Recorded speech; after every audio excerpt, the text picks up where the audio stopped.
Mas e agora? Com esse bando de impostos sendo criado e a mudança aqui no cenário dos investimentos, aonde é que eu vou investir o aporte do mês? Pois é, seja muito bem-vindo à nossa série maravilhosa, rumo aos 20 mil reais de renda passiva, série que eu estou há mais de 30 meses investindo com você, para você entender como é que se faz, ou pelo menos como é que eu faço aqui com a minha carteira de investimentos. Pois é, galerinha, se você achou que o fim da isenção ia ficar ali só nos LCI, LCA, fundo imobiliário, CRI, aí que você se engana, porque vai aumentar imposto ainda, olha lá, Haddad confirma imposto de renda de 17,5% sobre rendimentos de aplicações. Sabe aquela tabelinha regressiva, essa daqui, ó, que você pagava se resgatasse antes de 6 meses 22,5%, de 6 meses a 1 ano 20%, de 1 ano a 1 ano e meio 17,5% e acima de 2 anos 15%? Com a proposta, o pacotão da proposta inclui que eles iriam acabar com essa tabela aí que a gente usa no Tesouro Direto, no Tesouro Selic, no CDB, na caixinha do Nubank, do Banco Inter, e ia passar a usar uma alíquota única de 17,5%. Ah, mas Diego, isso é bom, não é? Em parte sim, em partes não, porque pensa o seguinte, a pessoa que deixava o dinheiro ali menos de 1 ano pagava 20 ou 22,5% e agora ela vai pagar 17,5%, então sim, para ela compensou. Sabe aquela caixinha da reserva de emergência, do capital de giro, que você fica colocando e tirando dinheiro? Sim, para esse caso até que vai ser bom pra gente. Só que essa medida aqui vai penalizar o investidor de longo prazo, vulgo eu, você e quem tá querendo prosperar na vida, porque a pessoa que ela quer prosperar na vida, ela monta ali um investimento, uma carteira de investimento pensando no longo prazo, pensando em se aposentar um dia. E essas pessoas serão penalizadas, porque se antes ela pagava 15% de imposto de renda, agora ela vai fixar ali, né? Ela vai com certeza ter que pagar os 17,5%. Então olha só que medida ruim, porque é uma medida que penaliza quem tá se preparando, quem tá pensando no longo prazo. Então, que tipo de medida é essa? O governo podia querer estimular que as pessoas se planejassem melhor, pensassem mais no longo prazo, mas na verdade ele tá punindo quem faz isso. Enfim, eu não achei legal. A gente vai falar sobre essa mudança? Sim. Eu vou fazer o cálculo bem claro aqui do comparativo do LCI, do CDB, do Tesouro Direto, como que ficam os rendimentos para você entender com todas essas mudanças. Vale a pena correr para comprar fundo imobiliário agora? A gente vai fazer o cálculo do impacto nos fundos imobiliários. Eu vou ter uma planilha aqui, ó, maravilhosa. A gente vai botar aqui o MXRF11, que é um dos FIIs mais famosos da bolsa, para você entender o que tá acontecendo, o que vai acontecer no antes e no depois do preço da cota dele. E no quadro Você Pergunta, Eu Respondo, eu vou pegar as principais dúvidas sobre o tema que vocês deixaram no vídeo que eu fiz anteriormente. Inclusive, eu vou deixar esse vídeo no card aqui em cima. E no fim desse vídeo você vai lá e vê, né? Sobre todas essas mudanças também para responder. Vamos lá, então. Como é que tá a nossa carteira de investimentos? Ela tem 27% em ações do Brasil, 21% em estoques americanas, ações americanas listadas na Bolsa Americana, diretamente em dólar, tá, pessoal? Para fugir aqui do risco Brasil. 20% em Tesouro Selic, aquela nossa reservinha de oportunidade. O pessoal me perguntou se aqui tá a minha reserva de emergência, né? Esses 402 mil reais. Não, não, não, não, não. Reserva de emergência eu tenho na minha caixinha do Nubank, em outro lugar, porque é outro propósito. E no Tesouro Selic fica a oportunidade. Então, caso a bolsa caia, caso tenha uma oportunidade muito clara ali no mercado, a gente aproveita para comprar mais barato. A gente já fez isso, inclusive, em episódios passados, né? Temos 20% em fundo imobiliário, ó, 391 mil reais a minha posição de FIIs. Temos criptomoedas, 144 mil voando, valorizando. E temos ETF internacional, 3,54% da carteira. Olha o comentário que me deixaram aqui, ó, há 53 segundos atrás. É melhor continuar comprando criptomoedas mesmo. Nem no inferno o povo leva tanto espeto no rabo. Ai, meu Deus. É dureza, mas sim, a vida do investidor não tá fácil ultimamente, não. Pessoal, eu já fiz, na verdade, o aporte do mês na semana passada e agora eu vou contar pra vocês o que eu fiz. Eu fiz junto com a série dos 200, né? Ao todo, esse mês, a gente investiu 71 mil reais. A gente colocou 28 mil reais aqui, ó, no Tesouro Selic. O nosso saldo foi para 381 mil no Tesouro Selic e temos 21 mil lá no Tesouro IPCA+, 2035. Aí eu investi 30 mil reais nas ações, sendo 10 mil aqui, ó, em RADL3, Raia Drogasil, que tava ali a 14 reais, então você viu que a gente já teve até uma valorizaçãozinha, mas é uma posição que tava para trás da minha carteira, pessoal, eu tava com 21 mil reais e agora eu fui para 31 mil reais nela. A gente já fez uma análise sobre a Raia Drogasil aqui no canal, depois vocês procurem. E aí eu botei 5 mil em Vale 3, 5 mil em Banco do Brasil, o preço dele tava nos 23 reais, agora já caiu para 21,67. Então, dependendo do preço que chegar ao Banco do Brasil, se chegar próximo dos 20 reais, eu vou colocar mais uma grana pesada em Banco do Brasil, aproveitando essa queda de preço para diminuir meu preço médio. Em VEG, eu coloquei 5 mil reais também, ó, porque eu tava com 28 mil, agora tô com 33 mil nela. Você vê que meu preço médio e o preço de cotação atual tá quase ali no 0 a 0. Coloquei no Banco do Brasil Seguridade, aproveitando a queda que teve. Você vê que agora caiu mais ainda. A gente vê Banco do Brasil e Banco do Brasil Seguridade caindo, gente, principalmente pela inadimplência do agronegócio. Quando o agronegócio fica mais arriscado, então pensa lá, o produtor, ele vai contratar um seguro que vai proteger a safra dele, mas aí a safra dele dá perda total, porque choveu onde não devia e não choveu onde devia. Então, às vezes, acontecem essas quebras de produção, a sinistralidade do Banco do Brasil fica mais alta. Então, automaticamente, o lucro do Banco do Brasil Seguridade acaba caindo também. Então, você vê a inadimplência do Banco do Brasil e a sinistralidade aumentando, fazendo com que, ó, esses bancos sejam corrigidos aqui. Pois é. Então, a gente aproveita a queda para comprar. Comprei 5 mil de Banco do Brasil Seguridade também.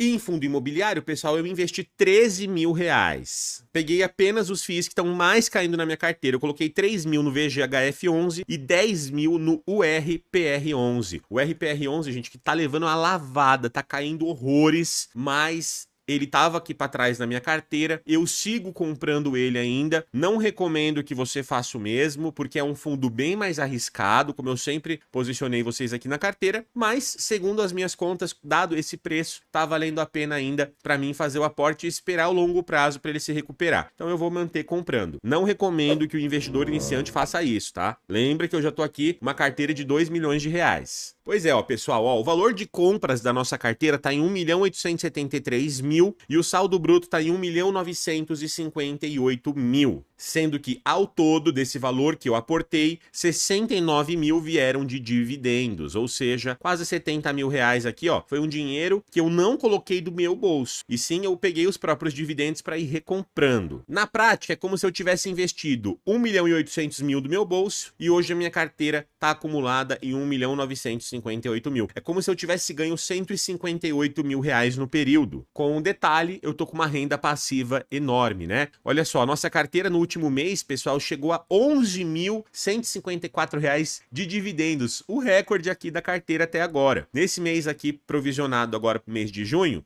a gente vai ter uns 4.500, alguma coisa assim, tá? Ainda falta alguns dividendos caírem, mas você vê que quando as empresas pagam, por que que tem essa discrepância de mês para mês, né? A pessoa fala, ah, Diego, se eu fosse viver de renda, eu não ia conseguir viver de renda com isso, mas essa discrepância se dá, pessoal, por conta dos dividendos das empresas. Se você for ver, ó, o fundo imobiliário é meio constante, tá vendo, ó? Ele vai subindo aqui conforme eu vou comprando mais cotas, ele vai subindo o dividendo. Já as empresas que eu tenho, elas não dividem lucro todo mês. Então, ó, só no mês passado eu tive R$ 7.400 de dividendo de empresa. Então, no mês que a paulada vem ali, que a empresa paga mais dividendo, eu ganho mais dinheiro. Mas é lógico, se eu fosse viver de dividendos da minha carteira, eu ia ter que usar esse valor, que é um valor mais alto que veio no mês, para ir dividindo nos outros meses. Eu tenho que fazer ali uma gestão patrimonial para viver de renda, se eu fosse viver com a minha carteira agora, tá? Ai, mas Diego, quase 2 milhões de reais investido e você ganha só 11 mil reais, 5 mil reais por mês, você não acha que é muito pouco dividendo, não? Adoro pergunta inteligente. Sim, pessoal, é pouco dividendo porque a minha carteira ela não é focada no curto prazo. Ela é focada para dar um retorno maior no longo prazo, um período acima de 20 anos. Eu não quero me aposentar agora. Então hoje você vai ver que da minha carteira, o que paga dividendo mesmo? Ações, algumas ações pagam, outras nem pagam, porque elas são ações de crescimento. Estoques não pagam dividendos, Tesouro Direto não paga dividendo, fundo imobiliário paga dividendo, cripto não paga dividendo e o ETF também paga dividendo. Então, na verdade, eu tenho aqui, ó, se você for contabilizar, uns 27%, mais 3%, dá 30%, menos de 50% da minha carteira paga dividendos de fato. O resto são reservas de oportunidade, criptomoeda, ativos que eu tô pensando em maximizar o meu patrimônio no longo prazo. Por exemplo, a reserva de oportunidade, ela tá me rendendo, ela tá numa rentabilidade lá. Criptomoeda, mesma coisa. Inclusive, galerinha, estavam me perguntando por onde eu compro criptomoeda. E o jeito mais seguro é pela Binance, que é a maior casa de câmbio cripto do mundo, com a maior liquidez, maior volume de negociações, maior segurança, maior número de clientes. Então, se você quiser investir pela Binance assim como eu vou deixar no card aqui em cima também um vídeo que mostra o passo a passo e o QR Code. Abre a sua conta, você ganha 10% de desconto vitalício na Binance. Todas as taxas que já são as menores que existem no mercado, é 10 vezes, 15 vezes menor do que outras taxas que você vê por aí, você ainda vai ganhar um desconto de 10% vitalício, que ele vem lá como um cashbackzinho lá das cripto que você vai comprando. Então eu vou deixar o link aqui embaixo no comentário e o QR Code aqui para você. Se você tiver dúvida do passo a passo, vai no vídeo que eu deixei também aqui em cima e aí você consegue ver o passo a passo todo, beleza? Vamos lá, deixa eu te explicar o cálculo de como é que vai funcionar aqui o antes e o depois, se essa medida aí que está sendo lançada pelo governo for aprovada. Então olha só, primeiro vamos comparar o LCI e o LCA com o CDB equivalente ou com o Tesouro Selic, tá? Daria bem parecido isso aqui. Hoje, a taxa do CDI está em 14,65% ao ano e aqui eu tô fazendo um investimento de R$10.000. Pra gente não ficar aqui contando centavos, porque a diferença, ela não vai se dar com valores maiores, tá, pessoal? É valor maior que a gente vai ver ali uma diferença boa no resultado, no longo prazo, né? Aqui eu tô contabilizando um ano apenas investido. No longo prazo, isso aqui vai fazendo um efeito bola de neve gigantesco. Olha só, como é que era antes, agora, né? Hoje em dia, até o final de 2025. Você tem a LCI e LCA com 0% de tributação, 0% de taxa ali sobre o rendimento. Então, o LCI e LCA que pagavam 85% do CDI, na verdade, ó, eles iam te dar um rendimento de R$ 1.245,25, considerando aqui que você investiu 10 mil lá no começo do ano. Então, em um ano, ele ia te render R$ 1.245. Isso aqui equivaleria a um CDB 100% do CDI que pagasse ali uma alíquota de 15%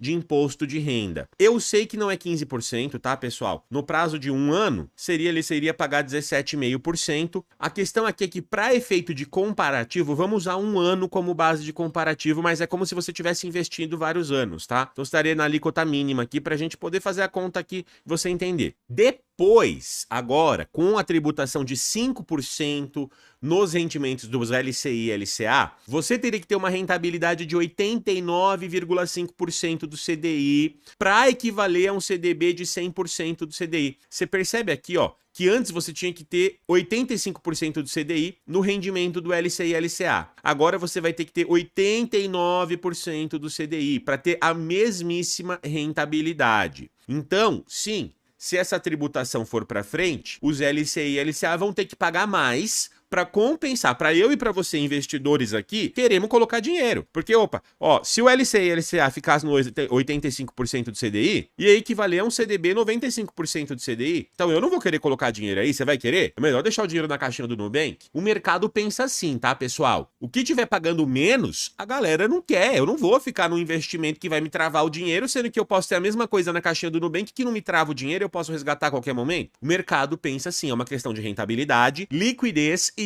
segurança, risco. Ai, Diego, como vocês são insensíveis. Não, cada um vai pensar no seu, cada um quer ter o maior rendimento possível, com a maior segurança possível e com a maior liquidez possível. Não tá nada de errado nisso, tá? Então assim, quem que vai ter que pagar essa conta aqui, ó, para ficar 89,5 para compensar, é o setor imobiliário, é o setor do agronegócio. Eles vão ter que pagar um juros maior no empréstimo. Então isso vai encarecer o quê? O agro, vai encarecer o quê? A produção de alimentos no Brasil, vai encarecer o quê? O financiamento imobiliário, menos pessoas vão comprar apartamento, isso desaquece a economia que constrói a construção civil do nosso país, automaticamente é menos emprego. Você percebe a cascata de desgraça só pelo governo ter aumentado em 5% aqui o impostinho. É um monte de coisa que fica muito menos incentivada. Eu já até falei no vídeo passado, isso aqui não compensa. A arrecadação que o governo vai ter de um lado, com certeza não compensa o prejuízo que ele vai ter do outro lado. Mas tudo bem, estão querendo fazer. Eu tô aqui só te mostrando os dados de como é que fica para você. Agora, com essa nova medida de taxar tudo em 17,5%, não tem mais os 15%. Então vamos mudar isso aqui, ó. Vamos para 17,5%. E aí você vai ver agora, ó, que um LCI de 89,5% já equivaleria a um CDB de 103,1%. Então a gente vai ter que reduzir isso aqui, ó. Vamos botar em 87% do CDI. Olha lá, ó. 87% do CDI.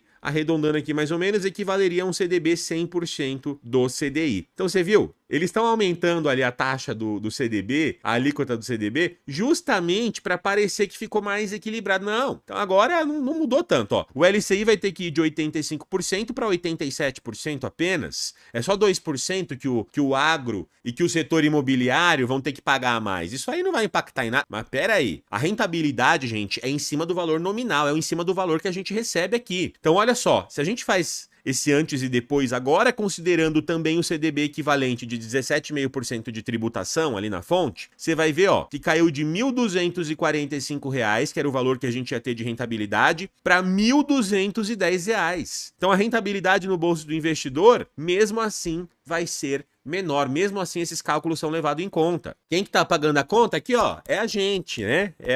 Vai no nosso nabo mesmo, igual falou o amiguinho ali do comentário passado. Ah, Diego, mas isso não é muito? Não é muito? Ó, se a gente fizesse isso aqui, ó, com 100 mil reais em vez de 10 mil, a diferença já passa, ó, para mais de 300 reais no período de um ano. Agora multiplica isso daqui, ó, faz juros sobre juros em 5 anos, em 10 anos, em 20 anos, pra você ver o rombo que isso aqui não dá. Prejuízo é grande, pessoal. O impacto para o longo prazo, para o investidor de longo prazo, é grande sim, tá? Vamos fazer o comparativo dos fundos imobiliários ainda nesse vídeo, calma. Antes, deixa eu responder as principais dúvidas que vocês deixaram aqui. Marim perguntou, quem já tem LCI ou LCA já vai ser descontado ou será para os que adquirirem em 2026? Não, quem tem LCI e LCA agora, comprado ainda nesse ano de 2025, não vai ser descontado. Os descontos começam a acontecer para os LCIs e LCAs emitidos a partir de 1º de janeiro de 2026. Então, se ano que vem você for comprar um título e esse título tiver sido emitido no ano que vem, aí sim, você vai começar a pagar. Se ano que vem você comprar um título, porém esse título foi emitido ainda em 2025, sei lá, você pegou lá o finalzinho de dezembro de 2025, aí você não paga ainda. É pela data de emissão do título. E a data de emissão, ela vem escrita lá na plataforma, no CDB, etc. Geralmente, é a data que você está investindo mesmo, que esses títulos são emitidos diariamente, tá? Então, a partir de 2026, vai comprar? Você já vai ter esse desconto, então você já tem que fazer o cálculo para ver se compensa.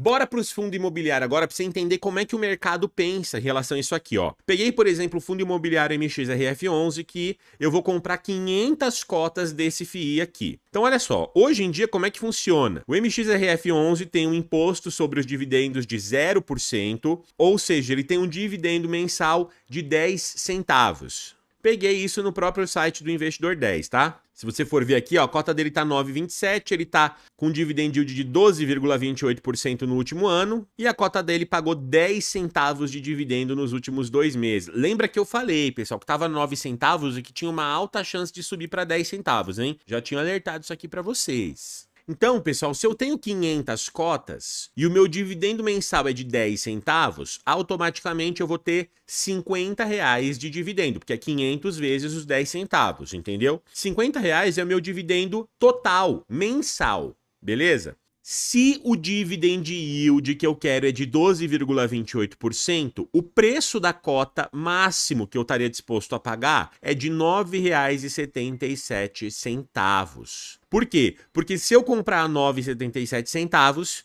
e receber um dividend yield de 12,28% ao ano, eu vou estar recebendo meus 50 reais por mês, dado que o meu imposto é zero. Isso é como funciona hoje. Como é que vai ficar a partir de 2026 para as cotas que forem emitidas a partir de 2026, caso essa taxação seja aprovada, tá? Então olha lá, o MXRF11 aqui, com imposto de 5%, dividend yield mensal de 10 centavos, tudo igual. Você já viu que o dividendo total mensal já caiu para R$ 47,50. Esses R$ 2,50 aqui, ó, é o valor do imposto, são os 5% que ficou retido na fonte, tá? Se eu quiser o mesmo dividend yield, agora o preço da cota, ele vai passar para R$ 9,28. Você percebeu? Porque se antes eu tinha 0% de imposto, opa, para eu receber meus 12% ali de dividend yield, eu posso pagar R$ 9,77 na cota. Mas agora que eu tenho 5% de imposto, não posso mais. Agora eu preciso pagar R$ 9,28 na cota, no máximo. Esse cálculo aqui é o cálculo que o mercado faz, pessoal. Porque se o preço de um fundo imobiliário cai, o dividend yield dele sobe e vice-versa, tá? Então o mercado ele fica brincando, preço versus dividend yield. O dividend yield, por outro lado, ele é sempre comparado com o quê? Com a taxa Selic do período, com o que o Tesouro IPCA tá pagando. Então o mercado ele quer um prêmio de risco em relação ao Tesouro IPCA+. E é por isso que ele calcula o dividend yield desejado do MXRF11, com base nos riscos que estão ali, logicamente. Se agora eu tenho esse imposto de 5%, opa, automaticamente a minha cota vai ter que ser desvalorizada também ali em 5%, para poder continuar do dividend yield que o pessoal quer. Perceba o seguinte, se eu aceitasse receber um dividend yield menor, ó, de 11%, o preço da minha cota poderia subir até 10,36. Se eu aceitasse um dividend yield de 8%, ó, o preço da minha cota poderia ir até R$14. A questão é que não, a gente quer manter o mesmo dividend yield de antes. O mercado vai tender a fazer isso, ele vai querer manter. Para manter, opa, ele precisa baixar, ó, reduzir de 9,77 o preço máximo para 9,28. Então o mercado ele penaliza o preço dos FIIs caso essa medida seja aprovada. Com um detalhe que nem eu falei no vídeo passado, fundos de papel e de tijolo vão ser duplamente impactados porque os CRIs também vão sofrer uma taxa de 5% nos rendimentos. E o MXRF11, 80% dentro dele é tudo CRI. Então o que vai acontecer? Esse imposto poderia chegar aqui, gente, até 10% de imposto, fazendo com que a cota do MXRF11 fosse para 8,79. Então olha que desgraça, né? Eu espero que isso aqui não aconteça, que eles não aprovem isso. Ai, Diego, como você é mal, você só pensa em você. Não é, gente. O fundo imobiliário, ele é incentivado, ele é isento de imposto de renda, justamente porque ele ajuda o mercado, ele ajuda a ter mais empregos no Brasil, mais empresas poderem existir. Quantos empregos e quanto consumo não gera um shopping, por exemplo? Então tudo ali está gerando imposto, as pessoas estão pagando imposto no shopping quando elas compram lá uma blusinha, um sapato, tá tudo caro, tá tudo a hora da morte. E vai ter mais inflação, porque tem mais taxa agora. É menos incentivo de investirem nesse tipo de negócio. De novo, tá? Isso aqui pode dar uma baita confusão, porque apenas as novas cotas vão ser cobradas 5% em cima dos dividendos. As cotas que já existem atualmente, mesmo que você compre ano que vem uma cota que já existe hoje, você não vai pagar nada. É com base na data de criação daquela cota, da subscrição daquela cota. Sabe quando você recebe e-mail de subscrição de fundo imobiliário? Pois é. Porque o fundo imobiliário está criando novas cotas. Então, quando ele criar novas cotas, quando o MXRF11 criar novas cotas, apenas em cima dessas cotas novas é que vai ter o imposto de 5%. Então, a corretora ela vai ter que fazer um baita de um trabalho, gente, um baita de um malabarismo e ver o que é cota nova, o que não é, qual investidor tem cada tipo de cota, cobrar ali uma alíquota média. Por exemplo, se eu tenho 1.000 cotas passadas, que não tem, que é isento o imposto, e agora eu vou ter 10 cotas futuras, ele vai ter que fazer um imposto proporcional para cada cotista, tributar isso direto na fonte. Olha a complexidade tributária. Os fundos, as gestoras vão ter que gastar mais dinheiro com contabilidade, porque isso aqui vai ser um negócio complexo de ser feito. Ou seja, elas vão gastar mais dinheiro para poder fazer isso. Você aumenta ainda o custo dessas gestoras de fazer isso. Isso aqui é totalmente improdutivo. Tudo para o governo poder arrecadar um pouco mais agora no curto prazo. Porque é claro que no médio e longo prazo, esses desincentivos todos, essa complexidade toda, vai fazer o governo arrecadar menos dinheiro. Por isso que eu sou completamente contra isso daqui. Não é só pensando no meu bolso, é pensando no bolso de uma nação inteira. Mas assim, ó, gente, já tentaram taxar dividendos antes e não conseguiram. Tentaram taxar nos últimos 15 anos desse país, estão tentando taxar dividendos de fundo imobiliário e até agora o Congresso sempre barrou, sempre editou, nunca deixou isso ir para frente. Será que agora isso vai passar? Não sei, eu tenho minhas dúvidas. Por isso que eu sigo comprando normalmente. As pessoas perguntaram aqui, né, se vale a pena eu correr para comprar agora antes de 2026. Eu não acho que não. Eu acho que você deve fazer o que você vem fazendo, o arroz e feijão bem feito.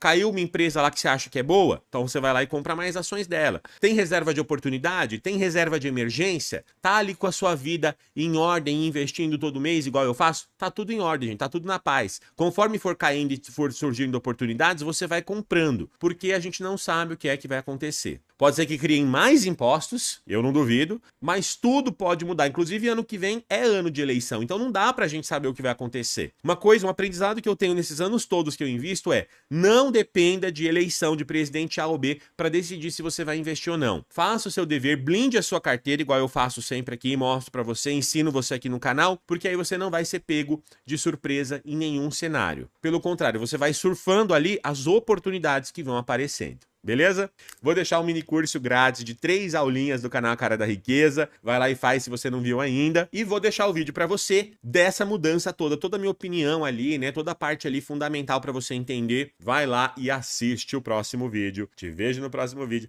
Falou!